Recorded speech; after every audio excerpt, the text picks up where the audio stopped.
시청자 여러분, 그리고 투자자 여러분, 지난 한 주 동안 안녕하셨습니까? 최근에 주가가 계속 빠져가지고 별로 이렇게 썩 좋은 기분이 아니다 하는 생각을 갖다가 하는 투자자나 시청자분들이 많으실 걸로 이제 생각을 합니다.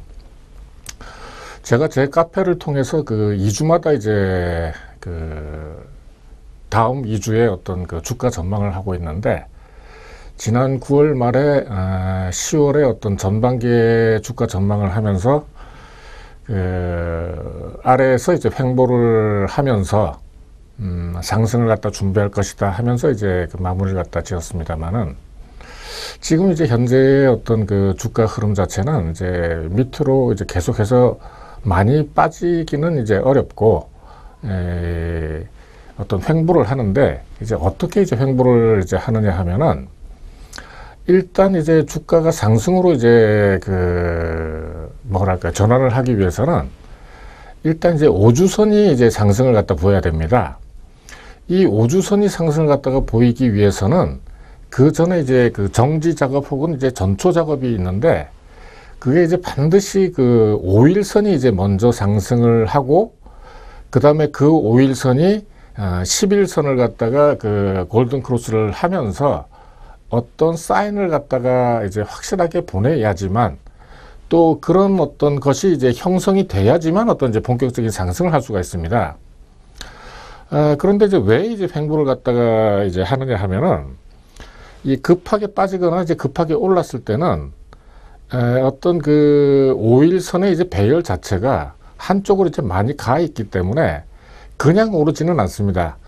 최소한 5일선 같으면은 3일 이상 갖다 횡보를 하면서 어떤 한쪽 방향으로 가는 기울기 자체를 갖다가 완화 혹은 누그러뜨려야지 어떤 방향 전환을 갖다가 할 수 있는 어떤 형태가 되기 때문에 이제 그렇습니다. 그러니까 이제 지난번 이제 9월 말처럼 이제 크게 빠지거나 뭐 그 전처럼 이제 크게 오르거나 했을 때는 반드시 그냥 이렇게 급속도로 떨어지는 게 아니고, 반드시 어떤 누그러뜨리는 과정이 이제 필요하다고 이제 보여야 됩니다. 그런 점에 있어 가지고는 이제 대표적으로 이제 여러분들한테 말씀드릴 수 있는 것이 이제 최근에 한 2년 가까이 됐죠. 2년 정도의 어떤 미국 다우지수의 이제 상승입니다. 미국 다우지수의 이제 상승도 어떤 베이스 자체, 그러니까는 제가 보는 이제 관점에서는 20주선, 10주선, 5주선이 굳건하게 오르고 있는 상황에서는 큰 폭락이 나올 수가 없습니다. 그런데 이제 지난 한 2, 3개월 동안 미국 주가가 이제 횡보를 했죠. 크게 빠지고 크게 오르고 크게 빠지고 적게 빠지고 적게 오르고 하면서 어떤 일봉, 5일봉 자체를 갖다가 이제 굉장히 누그러뜨리고, 또 일봉들의, 그러니까는 제가 드리는 이제 일봉이라고 하면 이제 5일 이평선, 10일 이평선, 20일 이평선이 일단 방향을 갖다가 틀어야지만 이제 5주선이 이제 방향을 갖다 틀 수가 있습니다. 또 5주선이 방향을 틀는 것만 가지고는 안 되고, 어떤 본격적인 하락을 갖다가 이제 어떤 희망하고는 상관없이 그게 되려고 한다면은 이제 5주선이 10주선을 갖다가 이제 크게 이제 이 데드 크로스를 갖다 해야만 되는데, 아직까지도 어떤 미국의 전체적인 이제 주가 흐름 자체는 아직까지도 상승입니다. 그러니까 이제 조금 더 이제 어떤 본격적인 하락이 나오기 위해서는 조금 더 이제 어떤 횡보 과정을 갖다가 이제 거쳐야 되는 거죠. 특히 이제 오늘 같은 경우 주가가 이제 횡보장에서 이제 굉장히 크게 이제 등락을 갖다 했었는데, 그런 경우에 굉장히 많은 이제 어떤 데미지를 갖다 보신 분들이 많을 겁니다. 제가 이제 요령을 갖다가 이제 이 방송, 이 프로그램을 갖다가 시작하면서 누누이 이제 말씀드린 사항 중에 하나가 단타하지 마라. 그러니까 이제 짧은 스팬으로 계속 이제 하게 되면 오늘 같은 경우에는 이게 이제 당해낼 재간이 없습니다. 항상 불안하죠. 불안하니까 이제 계속 이제 거래를 하게 되는 거고, 지나놓고 난 다음에는 아이고 왜 그랬던가 해봐야 이제 아무런 소용이 없는 겁니다. 이미 이제 버스는 떠났고 이제 이미 많은 이제 손실이 난 상태에서는 굉장히 이제 어려워지는 겁니다. 그러니까 이제 어떻게 해야 되느냐 하면은 거래를 갖다가 안 해야 되는데, 거래를 갖다가 안 하는 가장 좋은 방법은 이제 차트를 갖다 안 보는 거죠. 그러니까 이제 뭔가 이제 믿는 바가 있어야 되고, 또 이제 투자라고 하는 것은 사람이 보기에 따라서는 이제 객관적으로 이제 보면은 좀 무모하다는 이제 정도로 어떤 배짱이 있어야 됩니다. 그러니까는 이 결과적으로 이제 지나놓고 이제 보면은 차트를 보면서 이렇게 조마조마하면서 했던 거 하고, 차라리 안 하고 그냥 떠나 있는 거 하고, 어떻게 보면은 항상 아마 거래 안 했던 게 이제 훨씬 더 나았던 결과를 가져왔다 하는 걸 갖다 여러분들이 지나가고 난 다음에 이제 굉장히 많이 느끼셨을 겁니다. 그러면은 한번 해보는 거죠. 뭐 어떻게든 네 마음대로 이제 해봐라 하고, 그냥 이게 이제 돈이 얼마가 걸려 있든 간에 그냥 내버려 두는 거죠. 그러면은 오히려 훨씬 더 오늘 같은 경우에 거래를 갖다가 자주 했던 것보다 결과가 그렇게 이제 했던 것보다는 결코 나쁘지를 갖다가 않는다는 겁니다. 않았다는 겁니다. 그러니까 이제 그런 어떤 이제 훈련을 갖다가 시키기 위해서 저는 이제 제 회원들한테는 이제 어떤 것도 보지 말고 그냥 가만 내버려 둬라 하고 이제 누누이 이제 얘기를 갖다가 하죠. 제가 이제 운영하는 카페는 뭐 이제 유료라든지 뭐 돈을 받는다든지 이제 그렇지는 않습니다. 그렇지만 이제 많은 사람은 아니지만은 몇몇 아주 성의가 있는 이제 회원들이 아주 뭐랄까요, 내용이 알차게 재밌게 이제 진행을 갖다가 하고 있고, 또 여러분들이 이렇게 들어와서 그걸 갖다 정독을 갖다가 하게 되면은 굉장히 이제 많은 이제 것을 갖다가 얻을 수 있을 거라고 저는 이제 확신을 갖다가 하고 있습니다. 그래서 이제 돈을 갖다가 받는 것도 아니고, 여러분들이 이제 성의를 갖다 가지고, 다만 이제 어떤 일을 갖다 하든지 간에 주마가상격으로 뭐 그냥 이렇게 이제 설렁설렁 이렇게 지나가고 해서는 사실 이제 아무것도 얻을 수가 없습니다. 왜냐하면은 이제 워낙 많은 이제 전문가 혹은 이제 파생상품 혹은 이제 선물옵션 카페들이 너무나 많은 이제 정보들을 갖다가 주는데, 한 가지 이제 여러분들이 이제 뭐랄까 이제 힌트를 이제 드리자면은,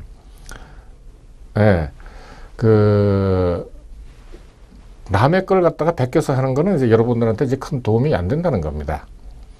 자, 그러면 이제 지난주에 이제 하던 불황을 갖다가 한 3분의 2 정도 하고 이제 많이 못하고 메모를 못 쥐었는데, 지난주에 이제 했던 어떤 강의는 이제 인류 역사에 있어서 가장 큰 어떤 비극이자면 비극이고 큰 이제 사건이었던 이제 제1, 2차 세계 대전이 어떤 경제적인 이유에서 비롯이 됐다.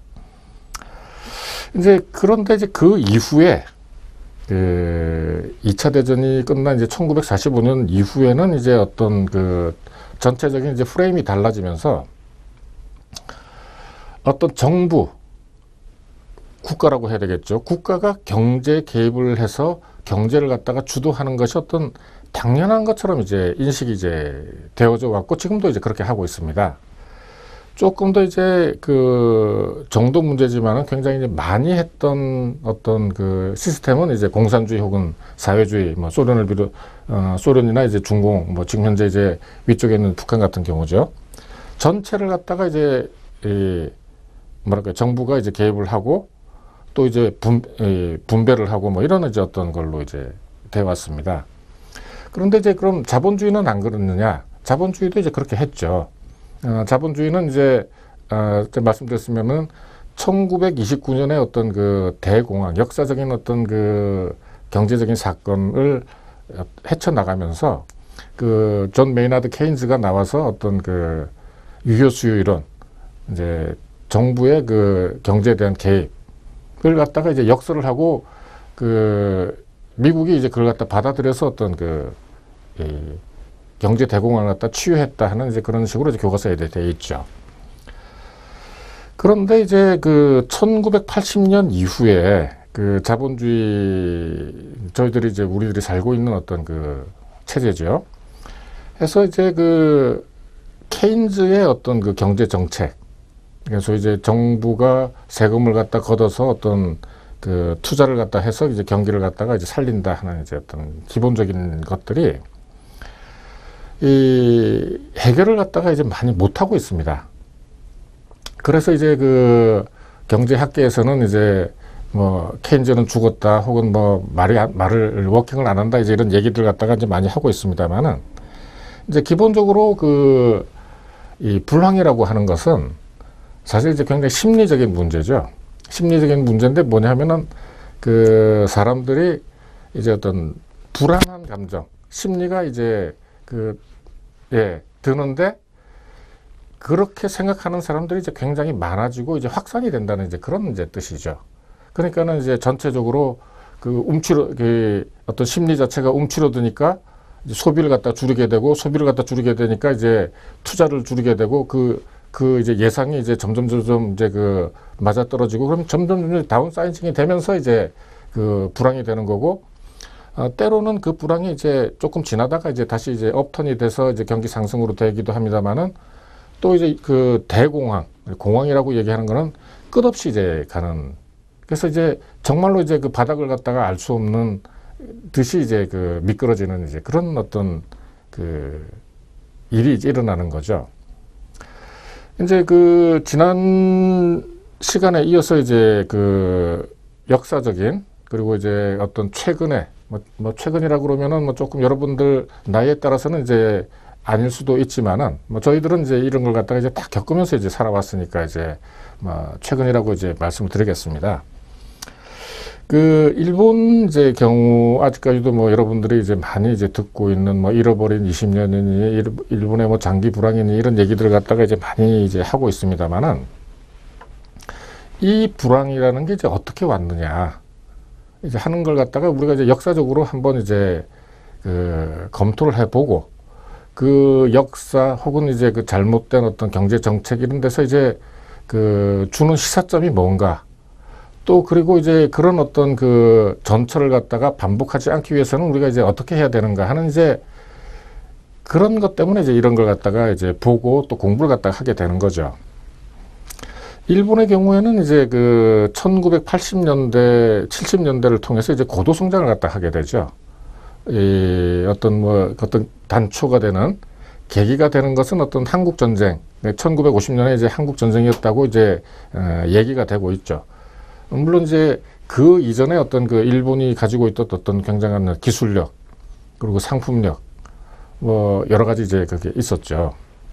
근데 이제 제일 어떤 그 중요하다고 생각되는 이제 팩트는 요 이제 쉰 다음에 이제 제가 이제 자세하게 설명을 드리겠습니다만은 사실은 이제 그 환율이 이제 굉장히 그 저평가가 돼 있었다 하는 게 이제 공통적인 이제 그 인식이었죠.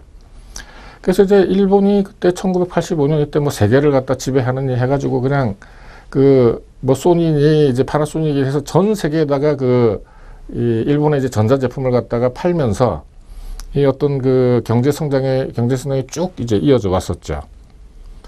그런데 이제 가만히 이제 보니까 이제 그 일본이 너무 지나치게 이제 그 뭐랄까요, 그 환율을 저평가덕을 갖다가 많이 보면서 이제 그 전 세계의 어떤 그 부를 갖다가 다 가져간다 하는 이제 인식들이 있어서 그 유럽과 미국의 이제 G7 그러니까 그 선진국의 어떤 그 재무장관들이 이제 그 뉴욕에 있는 플라자 호텔에서 이제 그 어떤 합의를 합니다.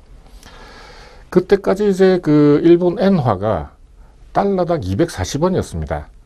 그러니까는 1985년 이제 9월인가요? 그때 이전에는. 근데 이걸 갖다가 이제 갑자기 이제 120엔으로 이제 그 평가 절상을 갖다 시킵니다. 그럼 이제 경쟁력이 이제 굉장히 약해지면서 무역 그 흑자라든지 경상수지 흑자가 굉장히 이제 축소가 되겠죠. 그런데 이제 이 충격을 갖다가 완화를 갖다가 하려고 뭐 어느 나라나 다 이제 이런 경제 정책은 다 쓰는 거죠. 완화를 하려고 일본이 이제 경기 부양책을 갖다가 이제 크게 이제 쓰죠. 이 경기 부양책을 갖다가 쓰면서 이제 돈이 이제 굉장히 많이 그 시중에 이제 풀리게 되는 거죠. 그래가지고 이제 그 미국 이제 그 일본의 이제 주가 니케이 이제 220이라고 하는 주가인데 1989년 말에 약 4만까지 올라갑니다. 현재 지금 이제 그 일본의 이제 주가 수준이 이제 15,000 정도에서 이제 등락을 갖다 하고 있죠. 그러니까 이제 거의 2배 반 정도. 그러니까는 1989년 저기 말에는 2배 반 이상 됐다는 얘기입니다. 모든 것이. 그리고 이제 부동산도 이제 굉장히 많이 이제 올라가지고 뭐 심지어는 그 무슨 저기 요코하마를 갖다가 팔면은 뭐 저기 미국 카나다를 갖다 다 산다 하는 그런 얘기까지 나오고, 그 미국 사람들의 어떤 그 뭐랄까 정신적인 상징, 그 프라이드라고 하는 이제 록펠러 뭐 저기 센터 같은 걸 갖다가 일본이 이제 그 사게 되는 거죠.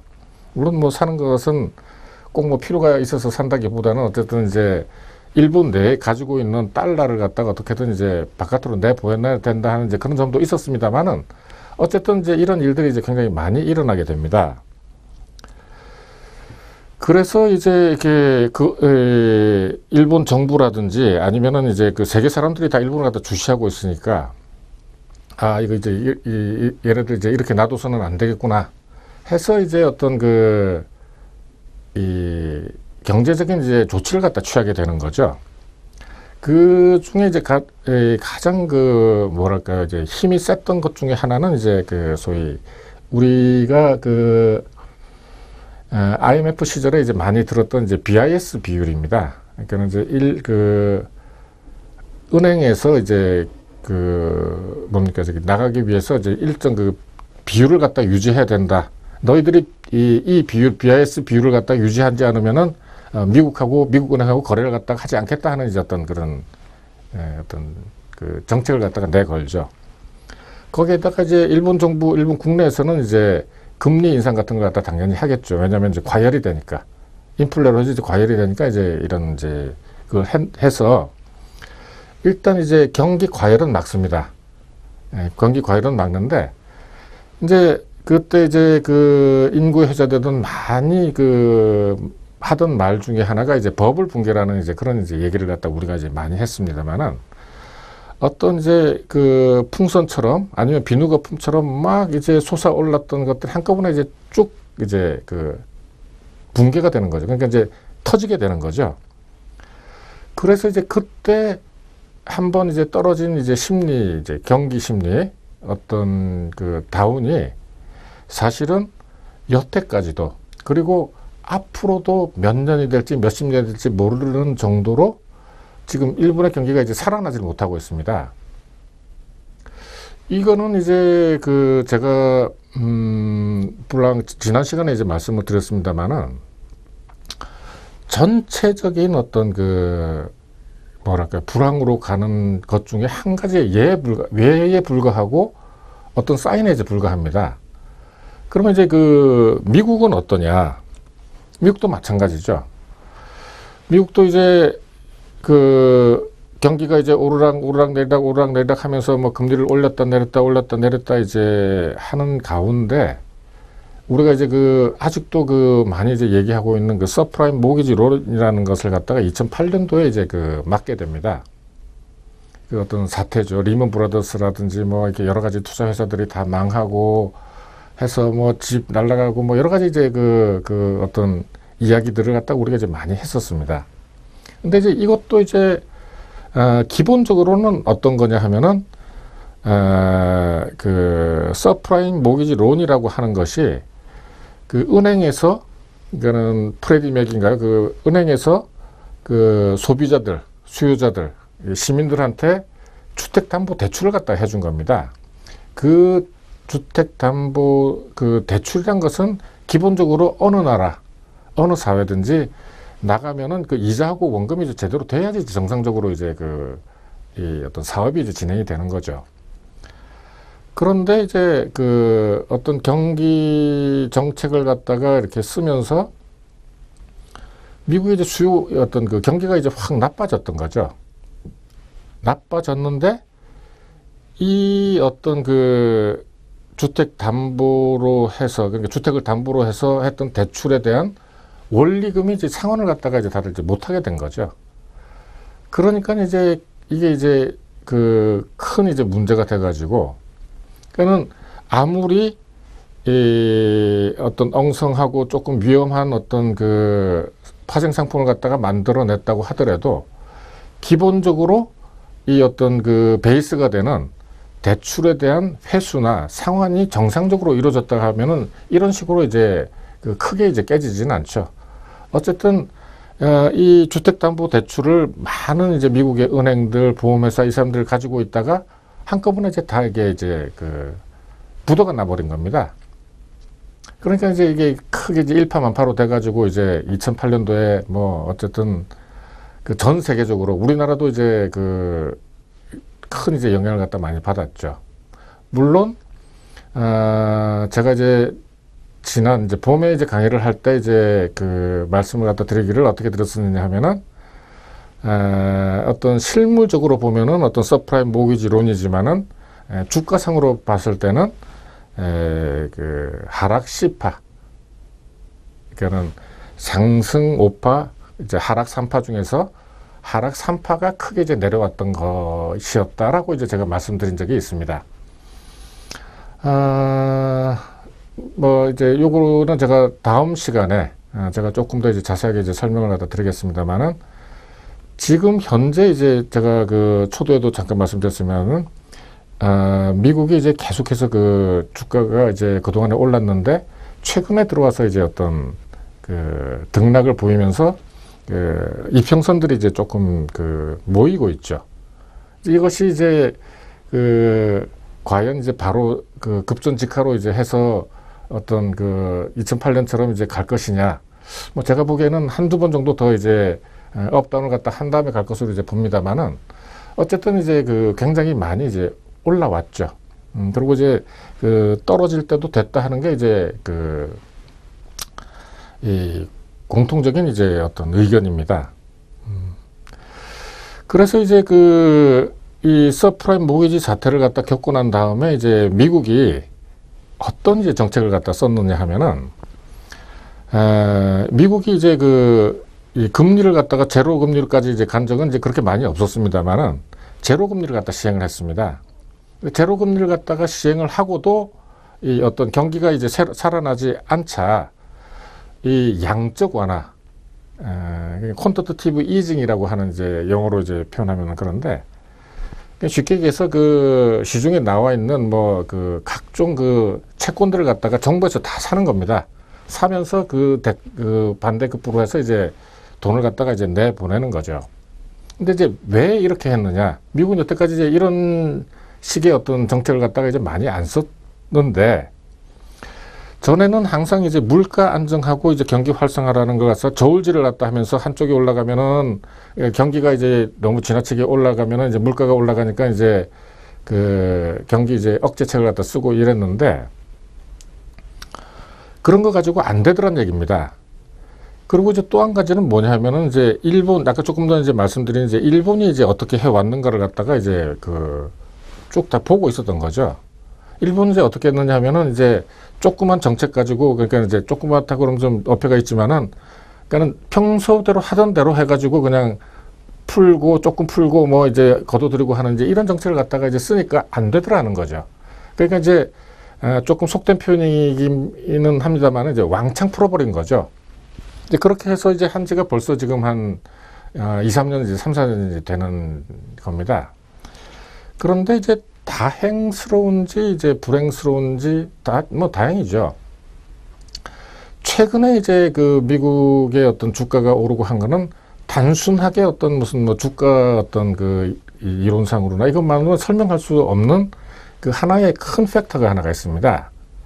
그게 이제 뭐냐 하면은 이제 셰일가스라는 게 있는데 그 셰일가스는 이제 그 지구 이제 상에 이제 석유하고 같이 이제 그 들어있는 하나의 그 에너지원이죠. 이게 이제 전 세계 뭐 중국에도 이제 많이 있고 미국에도 많이 있고 뭐 이제 심지어는 뭐 유럽 같은 데도 이제 다 많이 묻혀 있습니다. 근데 이제 이걸 갖다가 있다고 하는 것을 갖다가 1800년도에 이미 다 알았습니다. 근데 이제 그걸 갖다가 이제 그 빼내는 그러니까 소위 이제 채굴하는 기술이 이제 많이 발전을 갖다 못 하다가 한 20, 30년 전에 이제 그 뭡니까 저기 이제 유가가 이제 굉장히 많이 올랐죠. 그래서 이걸 갖다가 이제 해도 어떤 채선성이 있다 해가지고 이제 개발을 갖다 하기 시작했는데, 이게 이제 미국에서 이제 굉장히 많이 이제 뭐랄까, 이제 채굴이 된 겁니다. 많이 이제 생산이 된 거죠. 생산이 되면서 이제 일자리도 이제 굉장히 많이 늘어나고, 심지어는 이제 미국도 이제 그 부존 자원으로서 석유가 이제 상당히 많이 있는데도 불구하고, 여태까지는 이제 어떤 정책을 이제 써왔느냐 하면은, 중동의 석유가 떨어지기 전까지는 중동 걸 갖다 사쓰고, 미국 안에 묻혀 있는 건 이제 이제 파내지 않는다. 그러니까 그대로 내버려 둔다 하는 이제 그런 정책을 갖다 쓰다가, 최근 한 이제 몇 달 전부터 해서는 셰일가스에서 나오는 어떤 가스와 어떤 이 기름이죠. 오일을 갖다가 이제 수출을 합니다. 쉽게 얘기해서 이제 수출 산유국이 된 거죠. 근데 그렇게 되면서 어떤 이제 일자리가 굉장히 많이 늘어나고, 경기 자체가 또 좋았던 것도 이제 미국의 이제 주가 상승의 어떤 큰 역할을 갖다가 해 나왔었습니다.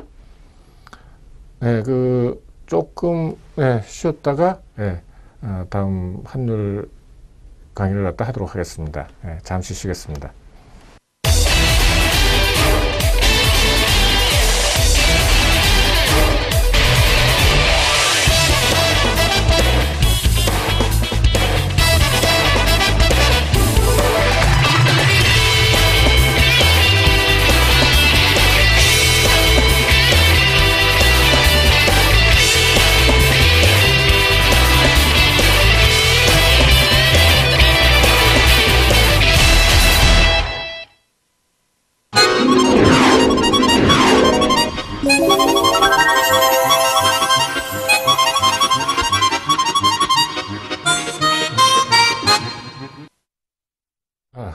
예, 근데 증권 투자를 갖다 하거나 아니면은 이제 파생 상품 혹은 옵션이나 이런 걸 갖다 할 때도 이 경제 전체적인 거에 대한 어떤 제대로 된 이해가 없으면은 항상 이제 헷갈리고 이제 헛발질을 갖다 하게 됩니다. 그러니까 제대로 잘 이제 모르는 거죠.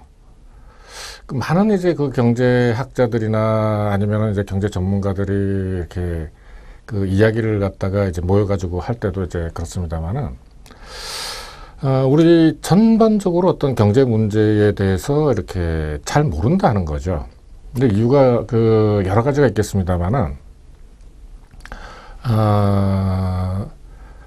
첫째는 이제 뭐 개인적인 거죠. 이제 다들 이제 바쁘고 이제 그러다 보니까 이제 공부를 갖다가 많이 못하는 거고, 두 번째는 이제 비전공자 혹은 이제 초보자들이 이렇게 접하기에는, 그러니까 경제 문제라는 거는 사실 이제 다 마치 물과 공기처럼 이렇게 같이 이렇게 사는데도 불구하고 굉장히 이제 어렵고 너무 이제 많아가지고 이제 좀 부담스럽다 하는 거죠. 그래도 이제 하나씩 이제 해 나가야 됩니다. 그리고 이제 요번에 지금 제가 이제 말씀드릴 거는 이제 환율 이제 부분인데, 환율도 이제 대표적으로 이제 많이 이제 헷갈리는 이제 부분 중에 이제 하나입니다. 그래서 이제 이걸 따로 이제 제가 이제 준비를 하고 있는 것도 있습니다만, 오늘은 이제 간략하게 이제 개괄적으로 이제 이제 말씀을 드리도록 하겠습니다. 물론 이제 여기에는 이제 주식 시장하고도 이제 관련이 되는 부분도 있고 아닌 부분도 이제 있기는 합니다만은, 네. 이제 환율이라고 하는 것은 이제 기본적으로 이제 한 나라 화폐와 다른 나라 화폐와의 이제 교환 비율입니다. 그러니까 이제 대표적인 게 이제 우리나라 같은 경우 이제 달러죠. 그는 이제 대미 환율이라고 하는 이제 거죠. 우리나라도 그렇습니다만 세계 어느 나라, 이제 우리나라하고 제일 이제 이 부분에 있어서 제일 대표적으로 대비되는 나라가 사실 저 위쪽에 있는 이제 북한이죠. 어떤 나라가 다른 나라하고 이제 어떤 관계 없이, 이제 경제적 관계 없이 독자적으로 살 수 있다면은 환율이나 외국 화폐나 이런 것들이, 외국 화폐도 필요 없고 환율도 필요가 없죠. 왜냐하면 모든 것을 다 이제 한 나라 내에서 이제 얻을 수가 있으니까. 그런데 이 역사적으로는 이제 그렇게들 이제 살았던 나라들이 있습니다만은, 최근에, 그러니까는 이제 2차 대전 이후에는 이제 그런 나라가 이제 없죠. 겨우 이제 한다고 하는 이제 북한마저도 중국과의 이제 경제 교류가 없으면은 뭐 굶어 죽고 이제 다 이제 살 수가 없는 겁니다. 이제 왜 그러면은 이제 이 다른 나라하고 이렇게 이 거래를 갖다가 이제 해야 되느냐 하면은 뭐 여러 가지 이제 이론이 있습니다만은 어쨌든 그 두 나라가 그러니까 이제 환율을 갖다 얘기하니까 이제 그 두 나라라고 제가 하겠습니다만은 상품, 서비스, 자본이 이제 그 왔다 갔다 해야 됩니다. 왔다 갔다 이제 해야지만 그 어떤 그 경제가 이제 유지가 되는 거죠. 왜냐하면은 아무리 이렇게 이제 그 나라가 크고 이 자연자원이 풍부하다고 하더라도 뭐 대표적이고 이제 미국, 브라질, 뭐 아르헨티나, 뭐 중국 이런 나라들이 자연자원으로 보면은 거의 뭐 이제 자기네들 자급자족이 가능할 정도로 다 큽니다만은 그래도 이제 다른 나라하고 항상 이제 많은 이제 수출입을 갖다 하게 되는 거죠. 하면서 이제 그 결정되는 이제 그 각국, 그러니까 각 나라의 이제 화폐 간의 이제 교환 비율이 되는 거죠. 그런데 이제 재밌는 거는 이제 뭐냐 하면은 이제 헷갈리는 이제 부분 중에 하나인데 환율이라는 것은 이제 결국 그 나라의 국격이자 그 나라의 이제 가치를 갖다가 이제 그 나타내주는 어떤 그 상징이죠. 그래서 이제 결국에는 이제 그 환율 정책 혹은 이제 환율을 갖다가 바라볼 때 최종적으로 가야 하는 것은 환율 절상입니다. 그러니까는 우리나라가 예를 들어서 이제 뭐 미국하고 1대1이다. 이렇게 하면 이제 미국하고 이제 동등한 이제 어떤 어떤 힘을 갖다 가진 나라가 된다. 이렇게 생각을 갖다 해야 됩니다. 그러면은, 우리나라 원화가 지금 뭐 1대 1000이다. 그럼 이제 우리가 이제 그냥 얘기하면은, 1000분의 1의 어떤 힘밖에 이제 가지지 못했다라고도 이제 얘기를 갖다 할 수가 있는 겁니다. 그러니까는 이제, 환율은 이제 뭐 나중에 말씀드리겠습니다만은 기본적으로는 평가 절상이 어떤 그 환율의 어떤 그 최종적인 목표다. 이렇게 이제 알고 계셔야 됩니다. 이제 이런 것도 이제 헷갈리는 이제 부분이죠. 많이 이제 헷갈리는 이제 것들이 특히 이제 환율에 있어서 이제 평가 절상이냐, 환율이 올랐느냐, 이제 이런 이제 얘기들 때문에 이제 굉장히 많이 헷갈립니다.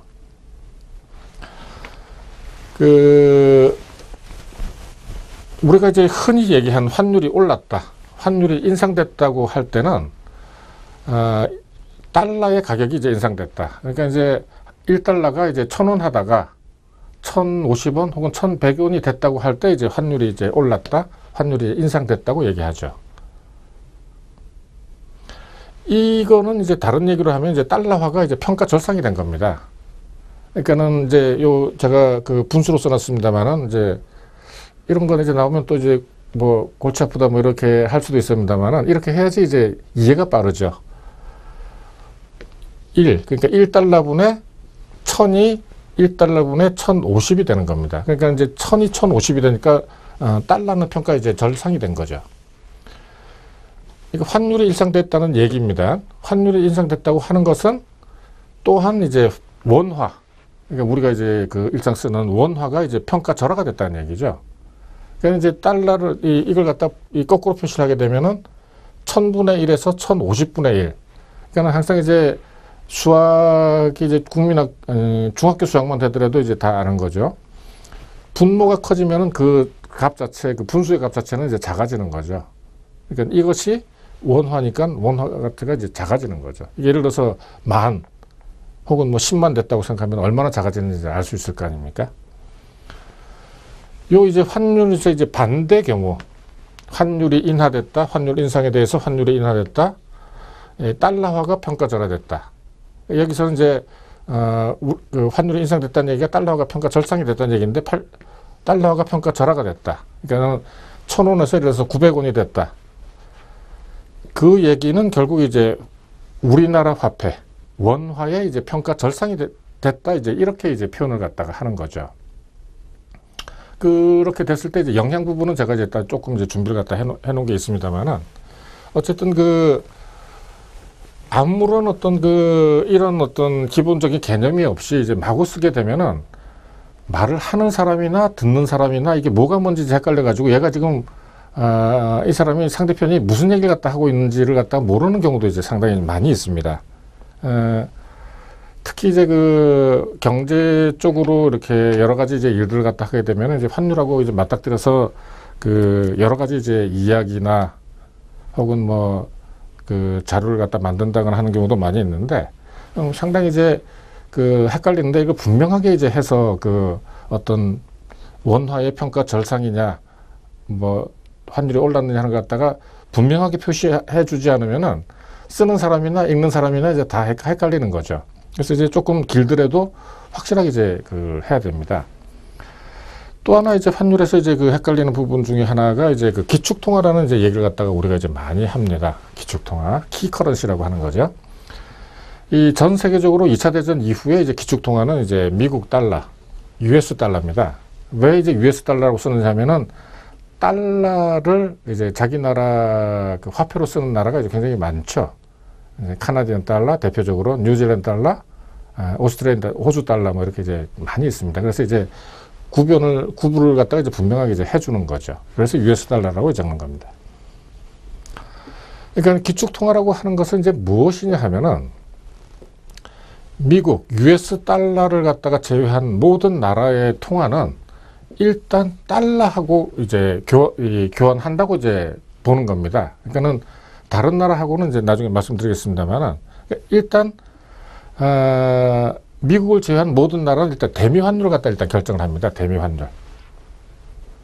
원화가 됐든 뭐 엔화가 됐든 뭐 파운드화가 됐든 물론 파운드화는 조금 이제 다릅니다만은 뭐 유로가 됐든 이제 이런 식으로 해서 대미 환율이 이제 결정이 됩니다.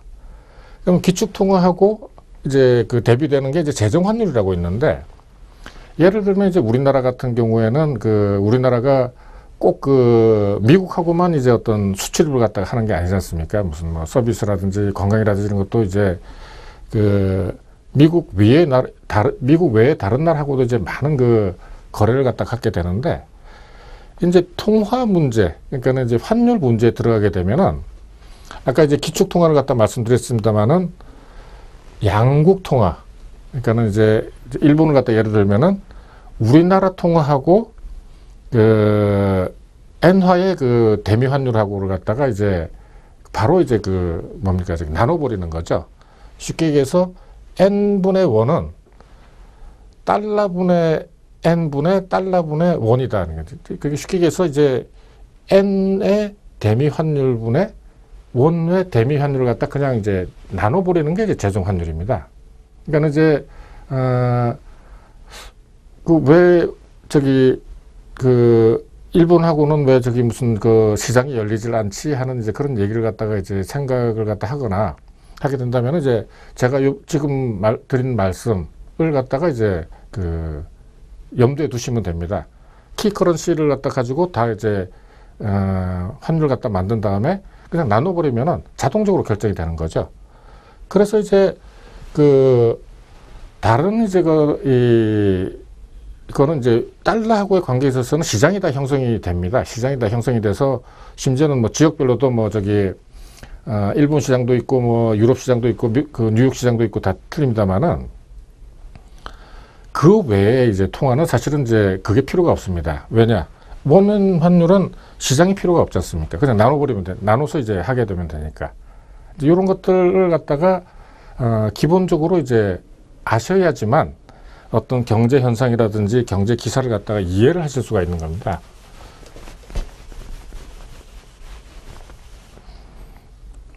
자, 다음에 이제 그 환율의 이제 영향을 갖다가 이제 한번 보겠습니다. 영향 아주 중요하죠. 환율이 일단 이제 상승을 평가절하인데 잘못 썼네요. 환율 상승 평가절상이죠. 네. 평가절하네요. 절하. 예.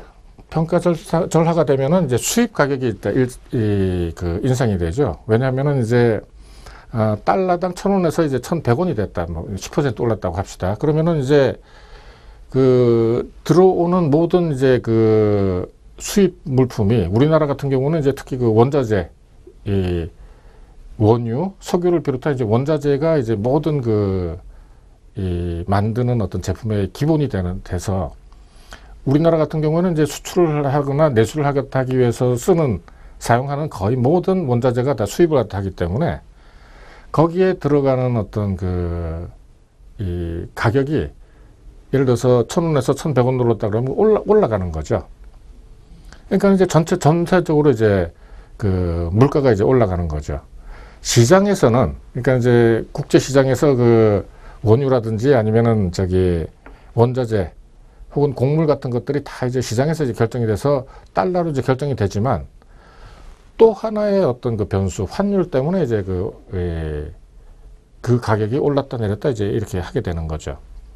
근데 수입 가격은 인상이 되는 대신에 그 반대로 이제 수출 가격은 이제 떨어뜨릴 수가 있는 거죠. 아까 이제 말씀드렸다시피 원화 가치가 이제 하락이 되므로, 그러니까 바로 이제 된다기보다는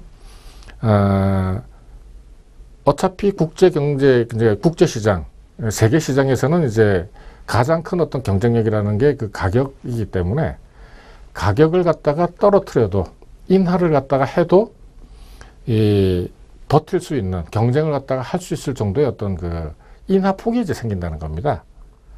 그래서 이제 가격을 갖다가 인하하니까 이제 수출이 이제 늘어나게 될 수밖에 없죠. 여기에 대해서 뭐 조금 이제 그 부분 설명을 갖다 드린다고 하면은, 아까 말씀드린 이제 그 서프라임 모기지 론 때 그 환율이 이제 대폭 평가절하가 됐죠. 평가절하가 되면서 이제 수출이 이제 굉장히 많이 잘 됐습니다. 근데 그게 이제 그 혹자들은 이제 뭐 이제 정부의 어떤 그때 이제 그 이명박 정부였습니다만은, 정부가 아니면 정부의 어떤 그 경제 수장들이 뭐 그렇게 하지 않았느냐 하는 이제 얘기도 합니다만은, 물론 뭐 그런 것도 전혀 없지는 않았겠지만 기본적으로는 이제 시장에서 이제 결정이 된 거죠. 뭐 어쨌든 이제 환율이 이제 평가절하가 되면은 달러 값이 이제 비싸지니까 그 어떤 그 해외하고 이 연관이 있는 사람들은 다 이제 부담을 갖다 갖게 되는 거죠. 돈을 갖다 쓰는데 비싸지니까요. 아주 뭐 대표적으로 저희 이제 나이 때는 조금 지났습니다만은, 애들을 갖다가 이제 해외 유학시켜서 매달 이제 돈을 갖다 송금하는 경우 이제 환율에 굉장히 민감하게 되는 거죠. 그리고 이제 지난 그 서프라임 모기지 론 때도 마찬가지였고, 최근에 이제 그 환율이 이제 굉장히 우리가 평가절하가 됐을 때 당장 이제 들려오는 얘기가 뭐냐면은, 일본 사람들이 그냥 김포나 아니면은 인천으로 해서 그 해외 관광객, 그러니까 이제 관광객이 이제 굉장히 많이 늘어난다 하는 얘기도, 상대국의 입장에서는 우리나라로 오는 게 이 환율이 이제 낮아지니까, 그러니까 마치 이제 그 물건값이 싸진 거하고 똑같은 이제 이치가 되는 거죠. 그러니까 싸니까 이제 계속해서 와서 해외, 그러니까 우리나라가 해외여행 가는 건 이제 굉장히 어려워지는 거고, 해외 관광객, 그러니까는 이제 굉장히 증가를 갖다 하게 되는 거죠. 또 이제 평가절하, 이제 환율이 이제 상승하게 되면은 그 해외에서 돈을 갖다가 빌린 어떤 기업들이나 개인들 같은 경우에는 매달 이걸 갖다가 이제 그 달러로 해서 이제 갚아 나가야 되는데, 그 달러를 갖다가 1달러를 갖다 사는데 1,000원에서 1,100원이 있다 그러면은 10%가 이제 증가를 해서 이제 그만큼 갖다가 뭐 100만 불, 200만 불, 1,000만 불, 2,000만 불을 갖다가 해야 되니까 굉장히 많은 이제 10%의 그냥 그 부담이 굉장히 늘어나게 되는 거죠. 이제 반대로 이제 환율이 이제 하락을 했을 때는 이제 평가 절상인데 반대 현상이 일어나는 거죠. 수입 가격이 인하되죠. 그러니까 뭐 1,000원에 살 수 있던 원자재가 900원에 샀다고 그러면은 이제 훨씬 이제 싸게 되는 거 아닙니까? 싸게 되면서 이제 물가가 인하가 되는 거고, 또 수출 가격은 이제 인상이 되는 거죠.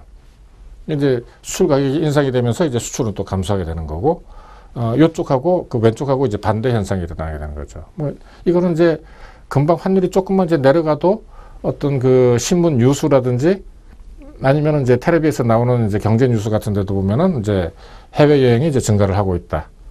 또 이제 그 환율이 이제 그러니까 점점 이제 평가 절상이 되게 되면은, 이때 이제 그렇게 이제 많던 이제 해외 일본 관광객들 아니면 뭐 중국 관광객들이 이제 점점 줄어들고 있다. 뭐 이런 이제 얘기들이 이제 밑바닥에 깔린 것들이다. 이런 얘기들이죠. 또 이제 환율이 하락해서 이제 우리 원화가 이제 평가 절상이 되게 되면은 100원으로 살 수 있는 1달러가 이제 900원이 예를 들어 된다고 그러면은, 그만큼 이제 대외 채무, 대외 이자에 대한 그 부담이 이제 가벼워지는 거죠. 그러면 이제 그 우리가 그 주식 시장이니까 이 주가 혹은 이제 주식 투자에 대해서도 이제 한번 이제 알아보면은 아까 이제 제가 이제 말씀을 드렸습니다만은 그 환율과 주가는 어느 한쪽이 이제 그 하루 동안에는 이 서로 간에 영향을 갖다 주고받는 게 아니라 동시간대에 이제 결정이 되는 겁니다. 시장에서 결정이 되는 거죠. 그런데 그 환율을 갖다가 이제 잘 모르게 되면 이제 막 이제 헷갈리는데 아주 이제 간단합니다. 그 나라의 이제 경제 상태를 갖다가 이제 주가라고 표현을 하게 된다면은 경제가 나빠지면은 쉽게 해서 주가가 나빠지면은 이제 환율이 평가절하가 되는 거죠. 그리고 이제 경제 상태가 좋아지면은 이제 주가가 상승하고 평가절상이 된다. 이렇게 이제 생각하시면은 간단해지고 아주 명쾌해지는 겁니다. 그러면 이제 시장에서는 이제 어떻게 되느냐 하면은 환율이 낮아지면은 평가절상이 되면은 이 달러 값이 이제 싸지죠. 달러 값이 싸지게 되면은 같은 이제 그 원화를 했을 때 많이 바꿔서 이제 투자를 갖다가 할 수 있으니까 투자가 이제 증가하게 되는 거죠. 그러니까 달러로 했을 때 얘기입니다. 이제 환율이 올라가게 되면은 같은 달러로 돈을 갖다가 많이 주고 사야 되니까 그러니까는 환율이 이제 낮을 때 900원일 때는 뭐 같은 이제 그걸로 해서 돈으로 해서 많은 이제 그 100만 원 갖다 할 수 있다면은 환율이 이제 올라가게 되면은 이제 90달러밖에 이제 못하는 이제 그런 현상이 일어나기 때문에 투자가 감소한다. 이제 이렇게 생각을 갖다가 하셔도 이제 되는 겁니다. 자, 그러면은 이제 그 환율에 이제 영향을 갖다가 미치는 이제 요소들은 이제 어떤 것들이 있느냐. 이거 굉장히 이제 중요합니다. 이것 때문에 사실은 이제 많이 이제 헷갈리고 이렇게 뭐가 뭔지 모르겠다 이제 이렇게 이제 하는데 기본적으로 그 환율에 이제 미치는 영향. 환율은 이제 아까 제가 처음에 말씀드렸습니다만은 두 나라 간의 어떤 그 화폐 비율인데 그 화폐의 어떤 그 가치를 갖다 상대적인 가치를 갖다 결정하는 것은 성장률, 경기죠. 이거는 이제 이 다른 서울경자가 아니라 이 경기가 되겠습니다. 경기하고 경상수지하고 이자율, 물가는 뭐 이제 아주 그 적게 이제 영향을 갖다 미친다고 이제 봐도 되죠. 근데 크게 이제 성장, 경상수지, 이자율 이렇게 이제 세 개만 가지고 이제 해도 뭐 이렇게 이제 설명을 할 수 있다. 이제 이렇게 이제 보셔도 이제 되는 겁니다. 예. 그러니까 이제 그 환율 문제에 있어서 어떤 것이 이 환율에 이제 영향을 갖다 미치느냐 하는 게 이제 많이 이제 헷갈리는데, 이 어떤 그 분수 간의 이제 관계는 이제 그 헷갈리면은 그냥 각국의 성장률, 그리고 경상수지, 아까 이제 일본 그 얘기도 이제 제가 하고 한국 얘기도 이제 그 말씀드렸습니다만은, 그리고 이자율, 뭐 크게 이제 세 개가 이 비율적으로, 상대적으로 이제 영향을 갖다 미친다. 그런데 이제 한국의 성장이 이제 이게 위로 가 있죠. 그러니까 이제 아까 그 뭐라고 말씀드렸느냐 하면은 그러니까는 그 나라의 어떤 그 상대적으로 그 할 때는 그 역수로 해서 이제 하기 때문에, 예를 들어서 이제 성장이 우리나라가 이제 많이 되면은 여기가 예를 들어서 커진다고 하게 되면은 이거 자체가 이제 낮아지지 않습니까? 그러니까 이제 그거는 아니죠. 예. 그러니까 이제 요런 관계들을 갖다가 이제 일단은 아시고, 오늘 이제 시간이 이제 조금 이제 모자랍니다만은, 다음 시간에, 여기에 대해서 이제 실례를 들어가면서, 제가 조금 더 이제 설명을 하고, 이제 마무리를 갖다가 짓고, 다음 시간에는 제가 요번 이제 폭락하고 관계된, 그리고 이제 미국 주가하고 관계된 어떤 그 엘리엇 파동에 대해서 제가 이제 설명을 갖다 한번 드리도록 하겠습니다. 오늘 뭐 여러 가지로 이제 많이 이제 말씀을 갖다 드렸습니다만은,